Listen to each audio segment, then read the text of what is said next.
একদিন এক শিক্ষক ক্লাসে ঢুকে সব ছাত্রছাত্রীকে একটি করে বেলুন দেয় এবং বেলুনে যার যার নাম লিখতে বলে। সবার নাম লেখা হয়ে গেলে শিক্ষক বেলুনগুলো সংগ্রহ করলেন এবং বেলুনগুলো নিয়ে পাশের একটি কক্ষে রাখলেন। এরপর শিক্ষক সকল ছাত্রছাত্রীকে 5 মিনিট সময় দেয়, তাদের নিজের নাম লেখা বেলুনটি খুঁজতে বলেন।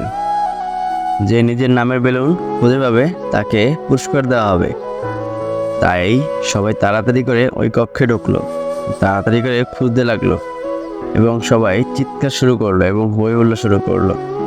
কিন্তু কেউই 5 মিনিটের মধ্যে কারো বেলুন খুঁজে পেল না, উল্টো আরো অনেকগুলো বেলুন নষ্ট হয়ে গেল। এরপর শিক্ষক একইভাবে আরেকটি কক্ষে আবার সব বেলুন দিয়ে সবাইকে বললেন, একজন আরেকজনকে বেলুন খুঁজতে সাহায্য করো। এবার সবাই একে অপরের সাহায্য নিয়ে যার যার লেখা বেলুনগুলো খুঁজে পেল। সবাই খুশি হলো এবং সবাই পুরস্কৃত পেল। এবার শিক্ষক সবাইকে বললেন, ঠিক এমনটি আমাদের জীবনে ঘটে।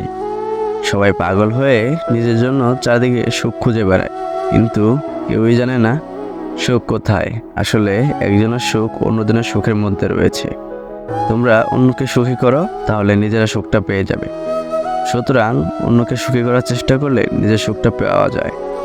তাই আসুন আমরা অন্যকে সুখী করে নিজেদের সুখটা খোঁজার চেষ্টা করি এবং একে অপরকে সাহায্য করে সবাই মিলে সুখী থাকি।